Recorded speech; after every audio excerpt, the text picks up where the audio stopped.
Hello, and welcome to Technics Tech. Today we're going to be starting a new series. It's our Intro to Programming series.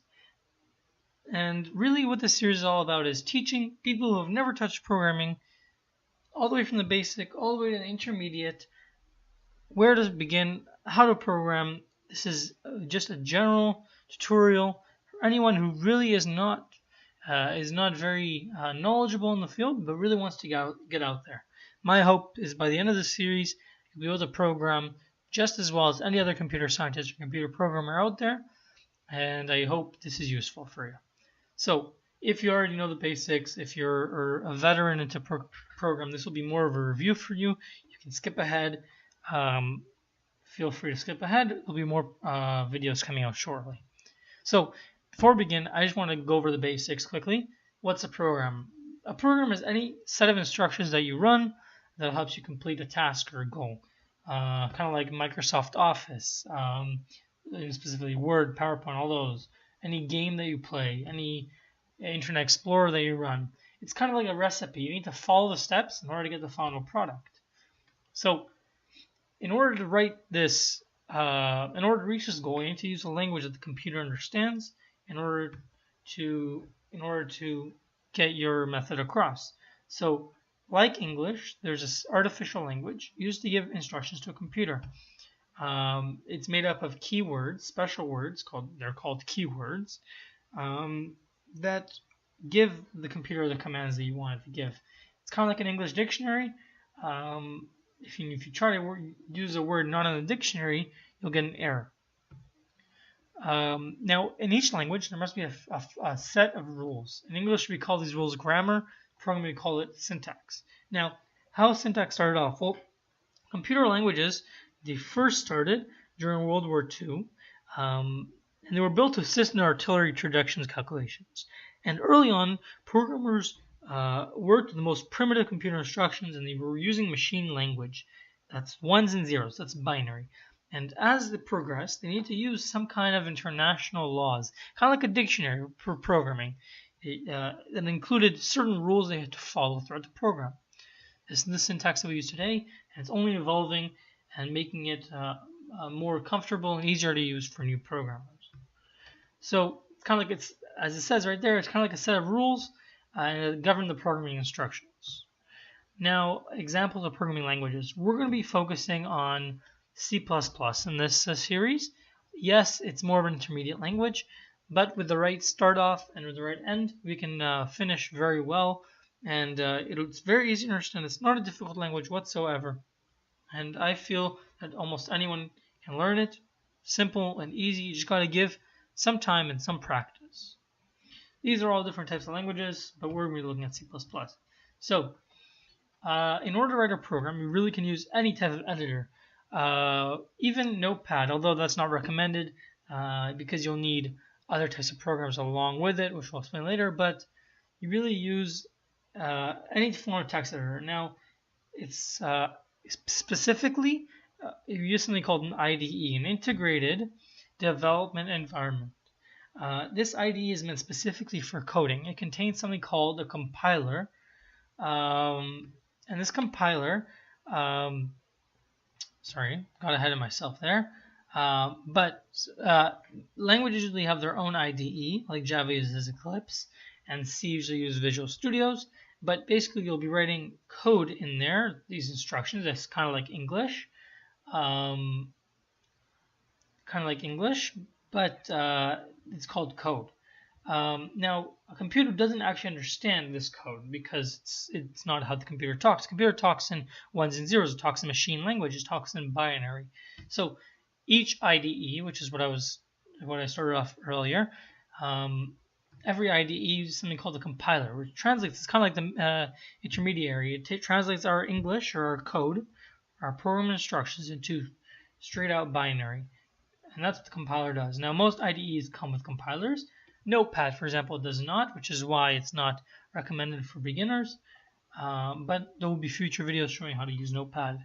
Now, in this video, in all these videos, we will be using Visual Studios, which is not a free IDE. There are free versions out there. They're very limited, but there are free versions. If you're just getting started, it's more than enough. I used it for the first few years of my programming experiences, and it worked wonderfully. Although if you really are unable to find it, or you don't want to get into the hassle of looking for it, there's an open source free application called CodeBlocks, which is just a text editor, except it removes it's the bare bones. It removes all the extra functionality. It's very much the bare bones. The Notepad for C++ comes with a compiler. Now, in order to create a program, there's an actual flowchart of how it's done. It starts off with gathering information about what you want to make, followed by you designing the program. Then you actually go ahead and you write the program. And then you compile the program into a binary. You test it out. You get to your final solution. You repeat steps 2 to 5 as necessary until you worked out all the bugs and all the errors, and then you release it, and then you give support out for it. Now, we're going to be using Visual Studios. As I repeated, you can use Visual Studios for many different languages, but if you really can't get Visual Studios for some reason, you can go ahead and use CodeBlocks. It'll work just as well for the series. Okay, now these are all the functionality you get with the Visual Studios, but it's not mandatory. Okay, so in order to use it, well, this is what it looks like. This is the older version. Actually, I'm just going to move over here to my newer version. This is Visual Studios. This is how it looks. Okay. In order to start off, what we're going to do is we're going to create a new project. We're going to call it Getting Started. I already have that project. 1 second. Alright, let's call it something 2.0. Okay, so because of some of you guys out there are using CodeBlocks, and CodeBlocks is the bare minimum, it doesn't have any of the pre-compiled stuff on there. We're going to do just the same so you can follow along just as easily. We're going to create an empty project. Now, as it's getting started, I'm going to explain. In programming, there are different types of data variables. Okay, there are things that store your memory. When something gets inputted to you, you need to be able to output it. So, I believe it's in this PowerPoint that I made here. I guess it's not, so I can just close that. But everything that you will do will work in this IDE, and you will have to use different types of data, right? You'll have to use inputs. So it's a series of characters. You have to use numbers. Those are integers. Everything you do will involve variables. So before we start off, let's create our code, our file that we're going to be writing, our text editor, our file that we're going to be using to write the code. So we're going to call our file source, and the extension for any C++ file is .cpp. And here we go. It's a very similar process with CodeBlocks, but if you're using Visual Studios, you can just feel free to follow along. Now, in order to start your program, you first need to give it its dictionary. You need to give it its library, its resources, so that it can follow along with what you're saying and can then turn it into the machine language it knows. So in order to include libraries, so that it understands the keywords you're going to type in, you have to include this hashtag or pound include, and then the name of the library. So in this case, it's called IO, input output stream. Okay, now let's get down to it. Every C++ program you're going to write will include this block. I'm going to type it in first, and I'm going to explain it. Now, what this block basically means, it's a sub-program. Okay, what it does is when it's called upon, this will run everything inside this block. Now, this is a form of syntax. The first letter in here, the first word in here is int, which stands for integer. So in the end of this program, we're going to be returning an integer, which is a number. Let's go ahead and do that. For now, we'll just return 0 because we don't have anything to return yet. And it's called main. So everything we'll do will be inside this main subprogram or program. In this case, it's the only one there is. And as I was saying before, how there's a set of rules in C++, there's also a set of rules. Every program you will make will include this main subprogram. Now, in C++, this is the first thing that will run after it's typed in the library and any code over here that we will later get into, which is all your variables and whatnot. This is the first thing that will run main. So the first thing we're going to make here today is we're going to make a simple hello world. In order to do that, we need to use what we include in the library in the input-output stream. We need to include some output. In order to do output, they give it a really easy name, C, for the original language. C++ is an advanced C language. It's had some other things included in there, which we'll get into later. So C, and then out, short for output. And then it's going to use this syntax, which means whatever we're going to type next is going to go to that C out, so output. And then we're going to type in whatever it is we want to say. So in this case, it's hello world. All right, that's all we want to say. Now, as you see in code blocks, you'll get the same error that we're getting here, that red underline underneath it. That's basically saying that C out is not identified. They don't know what it is. Now, our library gave us the ability to use this word, but the machine itself doesn't understand where it's coming from. So when C++ first started off, it had a bunch of namespaces, which is another word. It's a set of instructions, and in this case, in order to use C out, we need to write this over here.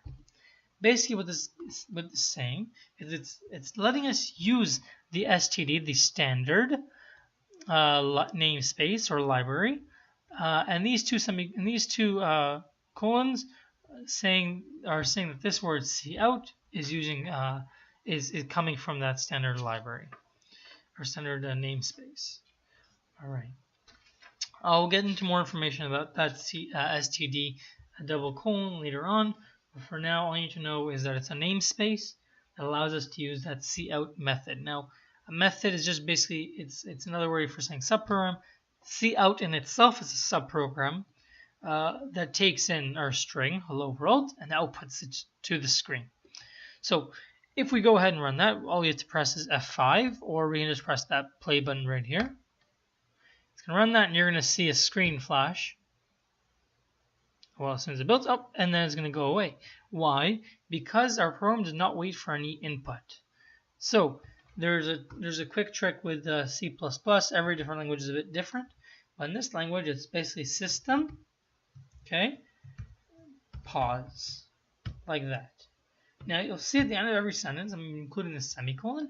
What the semicolon basically means is that we're ending a sentence, a command, and we're moving on to the next command. So here we have hello world command and that command, system pause and that command, return 0 and that command. So what system pause basically does is it acts as the system method, another subprogram. You just don't see it here, but it's in the library it's a resource file that comes with C++. It's mainly an IO stream and different libraries that are native in C++. It's called system. See here, I can see int system, and it asks for a command.